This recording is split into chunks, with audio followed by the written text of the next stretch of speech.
¿Cómo están, alumnos del nivel D? Tengan ustedes muy buenos días. Vamos a iniciar hoy el tema número 21 correspondiente al año escolar y vamos a aprender un poquito acerca de la literatura asiática.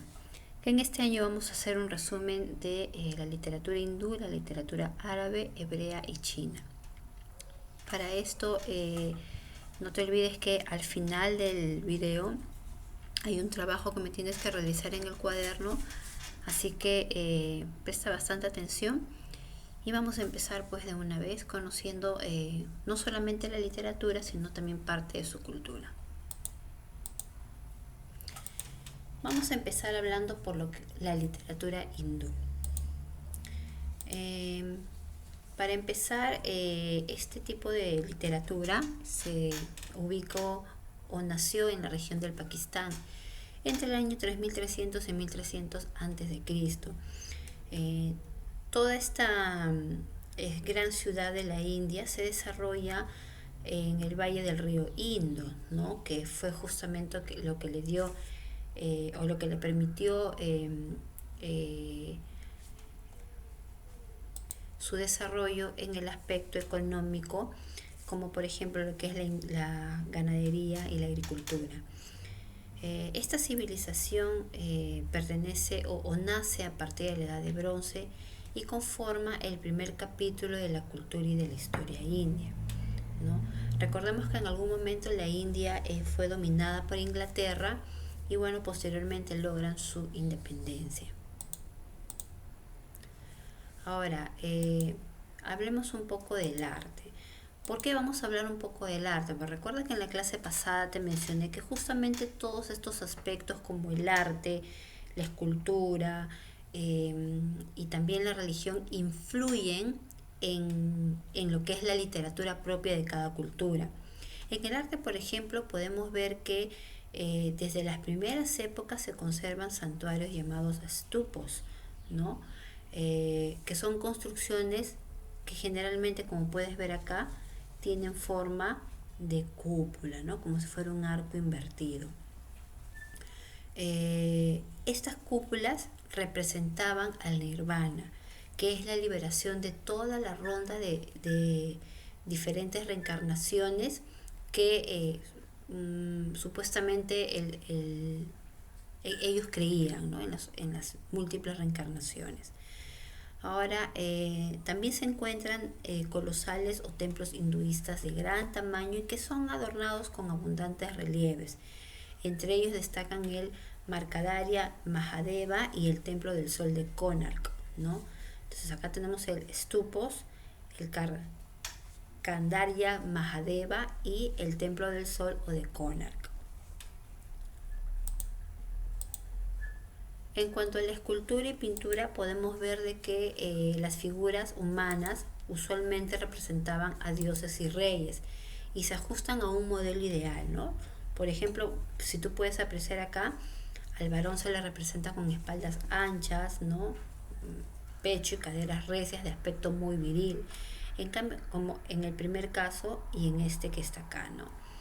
Ahora, en el caso de las mujeres se les representa pues con formas curvilíneas, son más flexibles y de un modo bastante sensual, ya que dentro de la religión que era manifestada en la escultura y la pintura, se consideraba el acto sexual como una manera de acercamiento a la divinidad.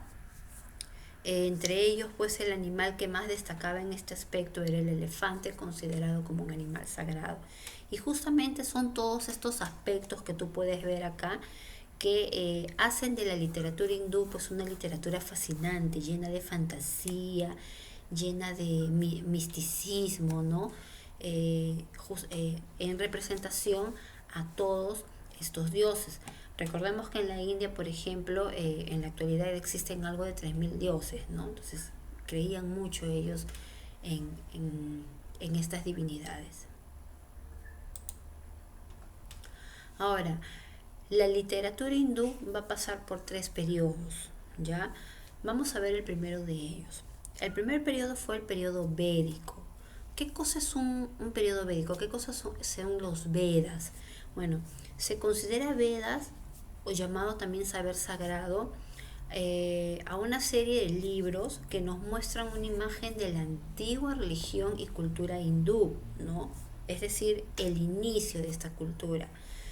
Este conjunto de libros comprenden cuatro formas de saber: el saber de las alabanzas, el saber de las canciones, el saber de los sacrificios y el saber de las fórmulas y encantamientos, ¿no? Por ejemplo, en el primer grupo podemos encontrar el Rigveda, que es una composición compuesta por 1028 himnos. Los Vedas eran cantos, ¿no? Poemas, cantos que ellos realizaban, ¿no? El segundo se llama el Atharvaeda, que es una serie de conjuros mágicos, ¿no? Y consta de 731 himnos. Otro de estos conjuntos de saberes forma el Samaveda, ¿no? Que habla acerca de las melodías y se utilizaba para los cultos, para el aspecto religioso. Y el cuarto sería el Yargoveda, que es un libro de fórmulas mágicas y ritos mágicos que se empleaban, ¿no? Por eso te decía que de dónde sacan todas estas inspiraciones, justamente de su arte, ¿no? De su escultura, de su arquitectura, en honor a todos estos dioses. Lo que puedes ver ahí es el conjunto de los cuatro Vedas, ¿no? Ahí están los cuatro conjuntos, los cuatro saberes. Ellos, por ejemplo, mostraban, ¿no? Cómo era la vida de una sociedad, ¿no? Una vida tipo sedentaria, formada por familias en las cuales pues se rigen patriarcalmente y que hasta ahora se conservan, ¿no? En muchas sociedades hindúes todavía se conserva el patriarcado y los dioses de los cuales ellos hablan reflejan el poder de la naturaleza. Por ejemplo, el trueno, el sol, la justicia, la lluvia, la bebida embriagadora, entre otros, ¿no? Entonces, prácticamente todas sus composiciones épicas, que ellos, todos sus cantos de los Vedas, tenían pues este mensaje en honor a los dioses, ¿no? Representando cómo es que se llevaba también la vida dentro de la sociedad. Ahora, en el segundo periodo vamos a hablar del periodo brahmico o el dios Brahma, ¿no? Ahí está el dios Brahma. Estos textos son ampliaciones de los Vedas, es por decir la continuación de los Vedas. Y acá aparecen, en estos libros se muestran a cuatro clases sociales que son bien diferenciadas, o cuatro castas, ¿no? Que todos se originan del dios Veda. En el primero, ¿no? Los brahmanes o sacerdotes dice que proceden de la boca de este dios, ¿no? Los guerreros dice que salen de los brazos. Luego los artesanos son los que nacen de los muslos y los esclavos son los que nacen de los pies, ¿no? Y también mencionan en estos textos de que todo lo creado, todo lo que ha nacido, se origina de este Dios y regresa a él. Bueno, después sucede la reencarnación. Entonces, esto es lo que trata de explicar el segundo periodo, ¿no? Estos textos, estos nuevos libros, ¿no? Ya no hablaba de una sociedad fija, sino que dentro de las sociedades hay castas.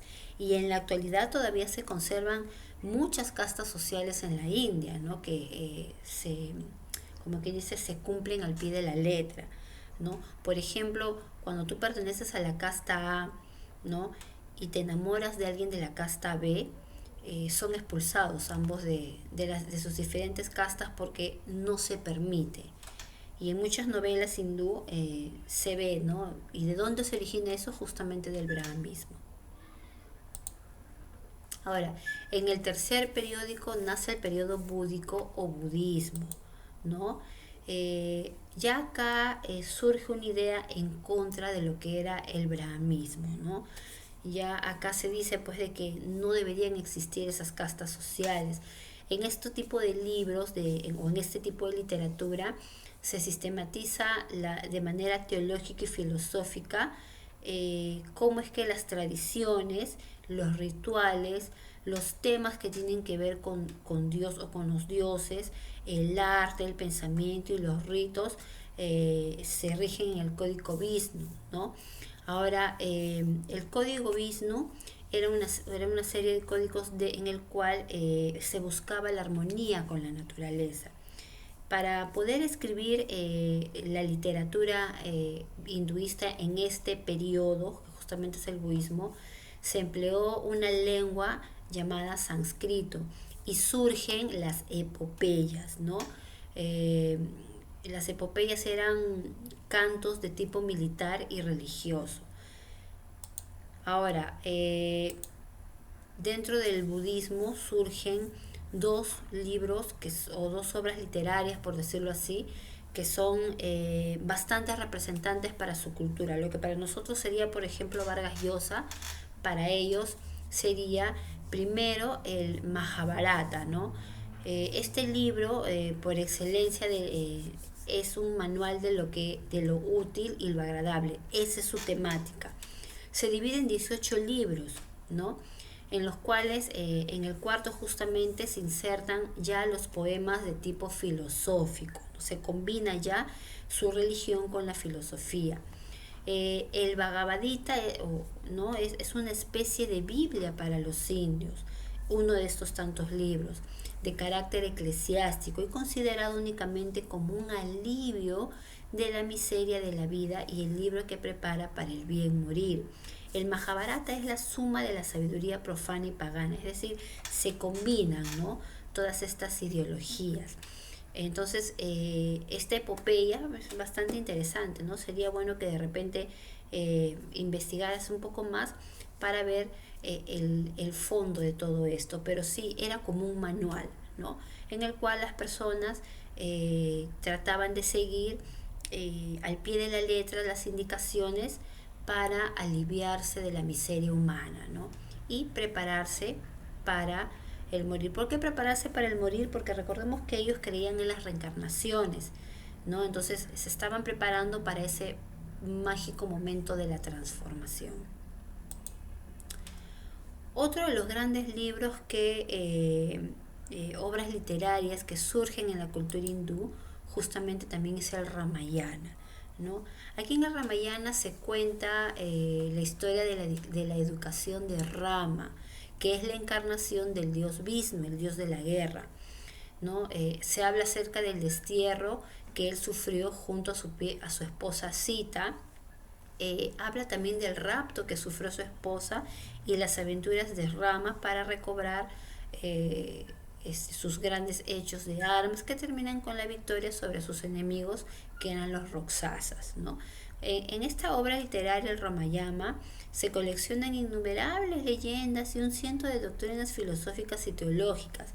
Entonces te vas dando cuenta cómo con el transcurso de los años se combina, ¿no?, la filosofía, la teología y la cultura, ¿no?, propia de ellos. Valmiki, por ejemplo, es el más importante de todos los poetas indios, ¿no?, y su poema resulta ser el libro de más culto retórico, ¿no? Valmiki fue, por decirlo así, un Pablo Neruda, un Mario Vargas Llosa, fue un escritor, ¿ya? También se muestra cómo es que un maestro en la descripción de las batallas descomunales y en los íntimos resortes del amor, la selva y toda la fuerza de la naturaleza colaboran en la acción del poema. Entonces, Valmiki, cuando escribe este libro, narra pues todos estos acontecimientos que suceden, ¿no?, con acción de las fuerzas de la naturaleza que colaboran, ¿no?, para llevar a cabo esta obra literaria de gran magnitud.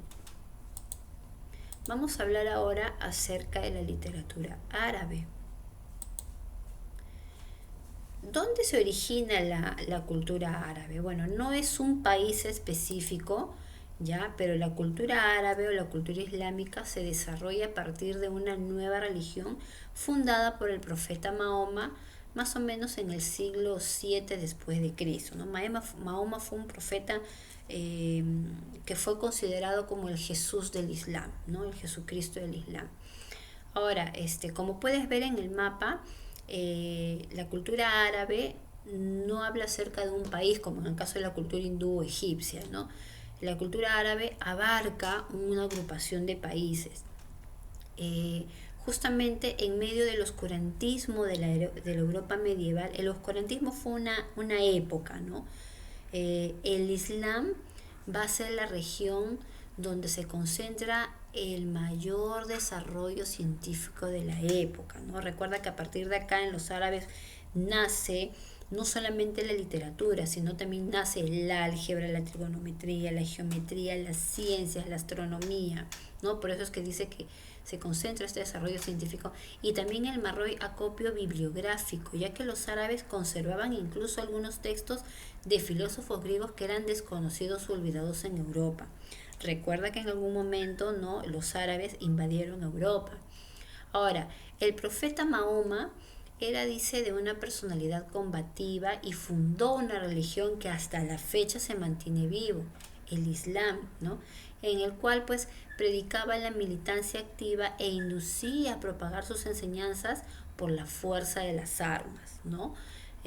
Muchos años después de la muerte de este profeta, los ejércitos musulmanes rebasaron las fronteras de la actual Jordania y dominaron varios países, como puedes ver acá, como Siria, Egipto, el norte de África, hasta Trípoli, Persia, hasta Kabul, ¿no? Y en la actualidad incluso ha llegado acá al Perú, ¿no? En Tacna, por ejemplo, hay una colonia árabe, ¿no? En la cual, si tú vas, parece que estuvieras en Medio Oriente. Ahora, con respecto al arte, ¿no? Los árabes eran muy estrictos en sus formas de creencia, ¿no? Por lo tanto, para ellos la representación de imágenes sagradas estaba prohibido. Por eso es que podemos ver de que no existen muchas manifestaciones culturales en cuanto a lo que es la parte artística, escultura o arquitectónica, ¿no? Por ello, como gran parte de este arte estaba abocado al culto, se desarrollaron formas de artes no figurativos que decoraban algunos templos y los libros sagrados que ellos usaban en aquella época. Incluso la caligrafía era considerada un arte, y hasta la fecha, ¿no? Porque se requiere de una destreza para escribir, ¿no? Aprender a escribir árabe es, ¿no? Además también se decía de que las personas que lograron en un inicio escribir el árabe dentro de su literatura era considerado una pureza personal de concentración o inspiración divina. Por ejemplo, lo que tú ves acá son letras. ¿Qué cosa dirá? Pues no lo sé, pero son letras árabes, ¿no? Entonces parece más bien una pintura, ¿no? Pero ahí da una expresión. Y en la literatura se empleaba mucho este tipo de caligrafía, ¿no? Que hasta la fecha, hasta la actualidad se conserva. Solamente que en aquel entonces como que cada letra llevaba mucho más adornos, ¿no? Entonces, muchos de los tipos de letras españolas que hoy conocemos y que llevan sus adornos, ¿no?, provienen de los árabes. De la misma forma, todos los objetos como alfombras, tapices, armas, objetos de cerámica, azulejos, ¿no?, llevaban diseños geométricos que justamente toda esta perfección y belleza que vemos, especialmente en sus letras, simbolizaban la perfección del Dios Alá, que es el Dios el cual ellos creen. Ahora, en cuanto a la literatura árabe, vemos cómo todas estas manifestaciones culturales influyen, ¿no?, dentro de este campo que es la literatura y que es la parte que nos interesa. Entre ellos el Corán, ¿no?, o el libro sagrado del Islam. El Corán, por ejemplo, está dividido en 114 capítulos o suras que se fraccionan en versículos, desde versículos más pequeños hasta los versículos más grandes, van en ese orden. Ahora, la lengua y la gramática que se emplea en este Corán es bastante complicada, ¿no? Dando lugar a pasajes oscuros y de difícil interpretación que hasta la fecha no se ha podido interpretar. La forma en la cual está escrito el Corán dentro de los géneros literarios es una mezcla de prosa y poesía, pero no tiene rima, y se considera la lengua árabe más perfecta. ¿Qué cosa contiene este libro? Bueno, presentan preceptos de tipo ético y religiosos, ¿no? Y también de tipo social, ya que todos ellos inspirados en la vida de su profeta Mahoma, ¿no? Ahora, por la estructura que tiene este libro y sus contenidos se asemejan mucho a otros libros religiosos orientales, cristianos o judíos, aunque sus historias se desarrollan de forma diferente. Lo que para los católicos o los cristianos sería la Biblia, para ellos el Corán es su Biblia prácticamente, ¿no? Ahora, otra de las grandes obras literarias que surge en la literatura árabe es esta obra que tú no sé si lo habrás leído, ¿no? Las Mil y Una Noches, ¿no?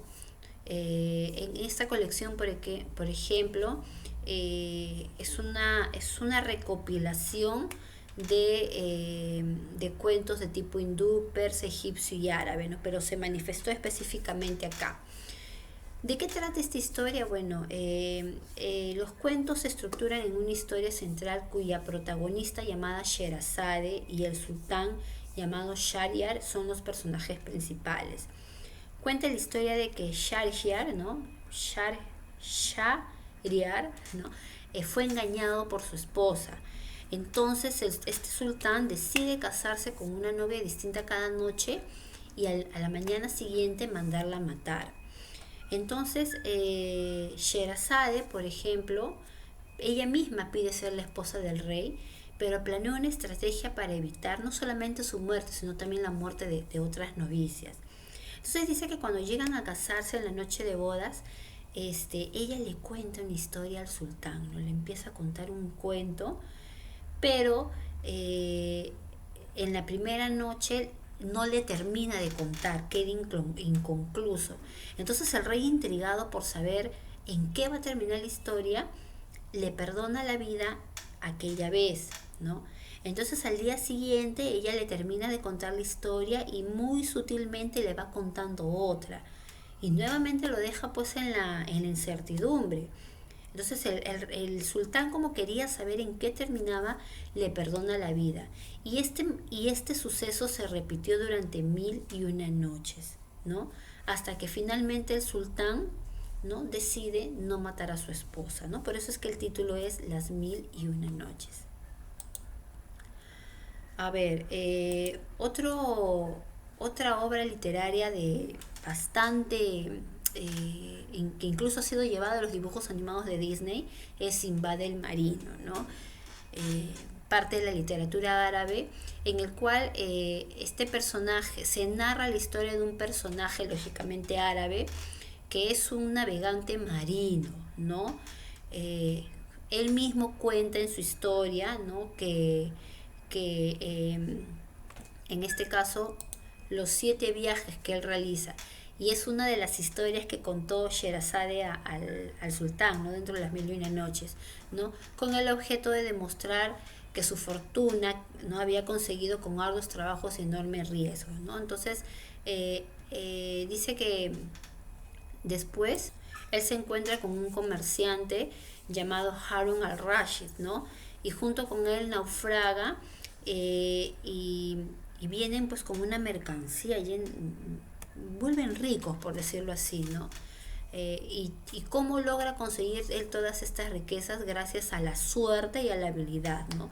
Incluso se aparece un ave, ¿no?, un ave mística llamado Ro, que es la que pueden ver atrás, y se enfrenta a él, a esta ave, siendo el primero en sobrevivir, ¿no?, porque todos los que se enfrentaban a esta ave morían.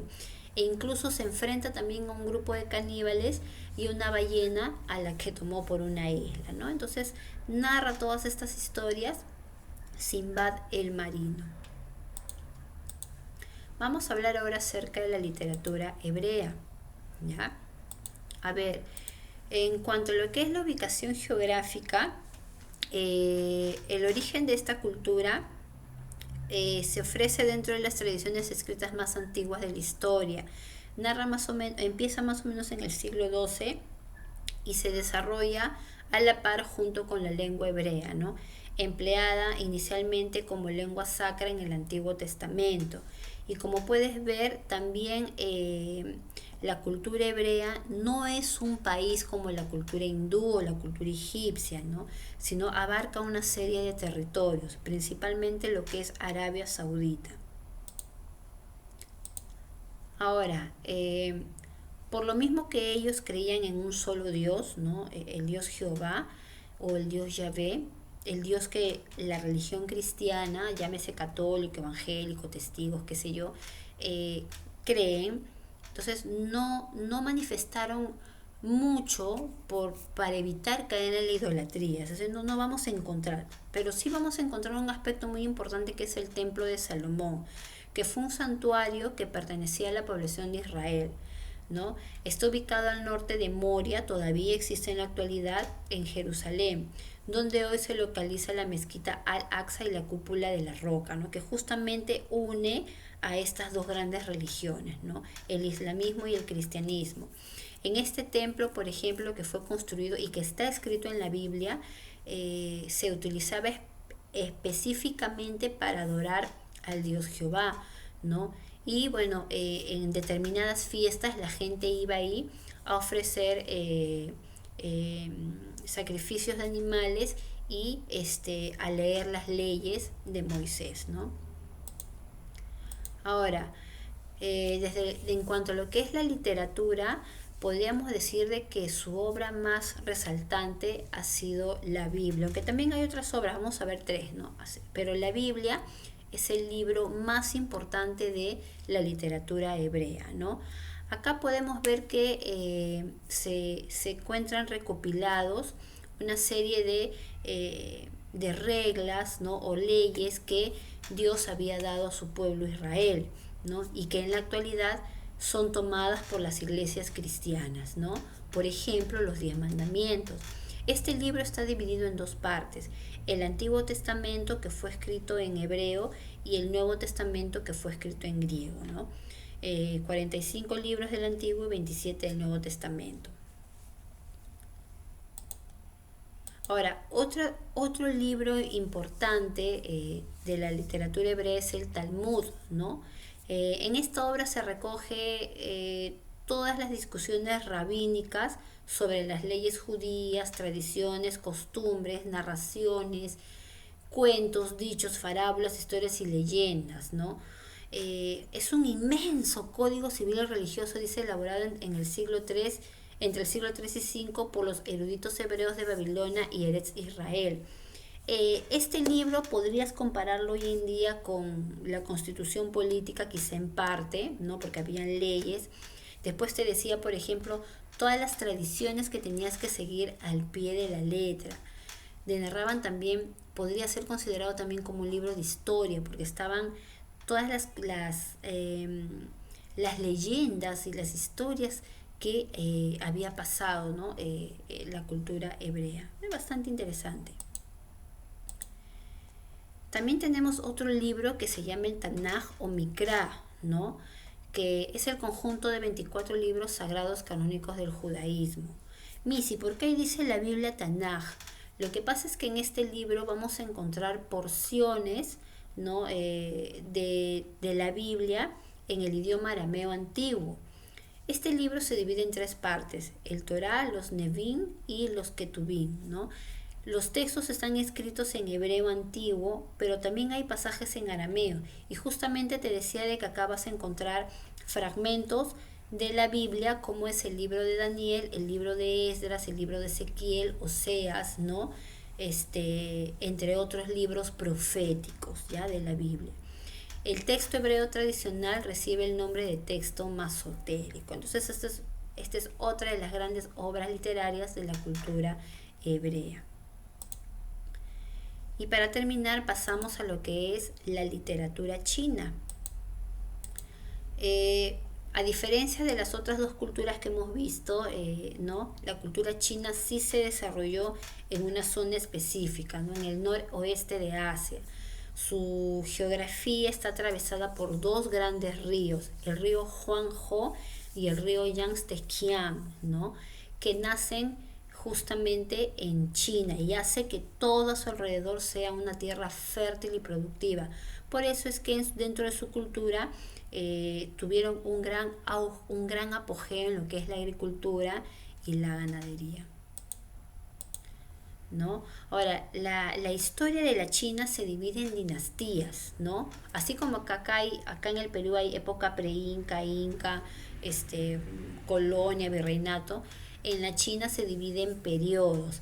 Y justamente es en la dinastía Zhou, ¿no? En la cual nacen gran parte de la literatura, o donde causa su máximo apogeo la literatura china, que es lo que vamos a ver, ¿no? Y acá podemos ver algunos datos específicos. Con respecto al arte, ¿no? Que también tuvo gran influencia dentro de la literatura china, gran parte de esta consta en piezas de cerámica y escultura que se han encontrado en tumbas de personajes de alto rango, ¿no? Por ejemplo, se han encontrado objetos de jade. ¿Por qué? Porque se creía que estos tenían la propiedad de conservar el cuerpo incorrupto después de la muerte. También se han encontrado esculturas y pinturas relacionadas con el culto de Buda, ¿no? Recuerda que el budismo nació en la India y se expande luego a China, Corea, Japón, ¿no? También la porcelana china, ¿no? Que es muy apreciada por su belleza, sus diseños y sus colores. En cuanto a lo que es la religión, se caracteriza por ser no solamente politeísta, es decir, creían en varios dioses, sino también panteísta, ¿no? Adoraban a muchos dioses, en los cuales se destacan pues lo que son las fuerzas de la naturaleza y del universo. A la suprema autoridad se le considera cielo o genio supremo, creador de todo lo que existe. Y al emperador se le considera su hijo, ¿no? Ustedes han visto en las antiguas películas chinas cómo es que el emperador, ¿no? Era considerado el hijo de Dios, ¿no? El fundamento de la religión china y el pensamiento filosófico era de tipo moral, dando lugar a tres escuelas: el taoísmo, confucianismo y budismo. Estas tres corrientes filosóficas influyen grandemente en la literatura china, tanto así que las obras literarias que se escribían manejaban lo que es las formas de gobernar, ¿no? Y que durante mucho tiempo se mantuvo en China, ¿no? Hasta hace poco, ¿no? Una tierra que es comunista, ¿no? Ahora, bueno, hay un poquito más de libertad, pero antes pues era así algo parecido a lo que es Corea del Norte, ¿no? Ahora, habíamos dicho de que estas tres corrientes influyeron en la literatura. Una de sus grandes obras se llama Shi Jing, ¿no? Que es conocido por el nombre del libro de las odas o libro de los cantos, ¿no? Está conformado por 305 poemas divididos en 160 canciones populares, ¿no? Es decir, 160 canciones que podía cantar la gente de pueblo, 74 canciones exclusivamente para festividades cortesanas, es decir, para ceremonias matrimoniales, 31 canciones para ceremonias cortesanas más solemnes, que en este caso bodas de altos dignatarios, y 40 himnos y eulogias cantadas en ceremonias de origen espiritual, ¿no? Que se daba en sacrificio a los dioses, ¿no? Esta obra se considera tradicionalmente como una recopilación que fue realizada por el propio Confucio. Recuerda que el confucianismo, que deriva del taoísmo, influyó mucho en la literatura china. Otra de las grandes obras se le llama los cuatro libros confucianos o Shi Xiu, ¿no? En esta obra se recopilan las cuatro novelas fundamentales de la literatura clásica china, ¿no? El primero de ellos se llama Da Xue o Gran Saber, en el cual habla acerca de los ritos, ¿no? que se daban en la China. La otra obra se llama Shongyong o Doctrina de la Medianía, que forma parte del clásico de los ritos. La tercera novela se llama Lun Yu o Las Analectas. Este libro de dichos de Confucio fue recopilado por sus estudiantes, por sus discípulos.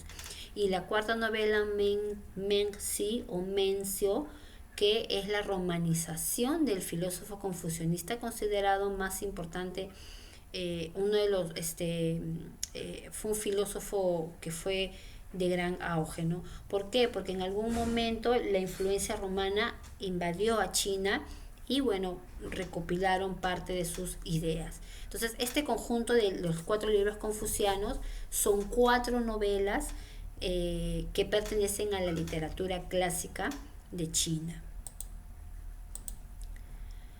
Y otro clásico literario es el Pinyin, ¿no? Que también son 4 novelas que han sido consideradas como las más influyentes en cuanto a lo que es la obras de ficción, ¿no?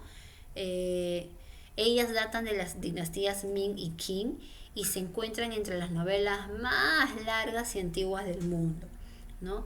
Estas 4 novelas, el Pinyin, habla acerca del romance de los 3 reinos. Después la otra novela se llama La orilla del agua. La otra novela se llama Viaje al oeste. Y la otra novela se llama Sueño del pabellón rojo de Cao Shuin, ¿no? Unos nombres medio raros. Entonces, es la obra todas son obras de ciencia ficción, ¿ya? A diferencia de las demás que hablan, pues, del anterior, que habla acerca de los ritos, los sacrificios, el aspecto religioso, filosófico, en este caso son obras de ciencia ficción o ficción, ¿no? Bien, chicos, después de haber estudiado toda esta literatura, ¿no? Y aprender un poquito más acerca de estas grandes obras, en tu cuaderno me vas a colocar la fecha, 28 de octubre, y me vas a hacer este esquema, ¿ya? Son dos esquemas iguales. En cada casillero me vas a hacer un resumen de los aspectos más importantes de los libros. En la parte de abajo tenemos la literatura india, ¿ya? Y en la parte de arriba tenemos a la literatura árabe. De la misma forma me vas a trabajar este segundo esquema. En la parte de abajo tenemos a la literatura hebrea y arriba tenemos a la literatura china. Vas a escribir ahí los aspectos más resaltantes con ayuda del video. Bien, chicos, entonces eso ha sido todo por hoy. Esos 2 esquemas en el cuaderno y la separata que te voy a mandar son 2 hojitas para que los puedas desarrollar y lo pegas en tu cuaderno y me lo envías. Eso ha sido todo por hoy, chicos. Cuídense y gracias por su atención. Que tengan un buen día.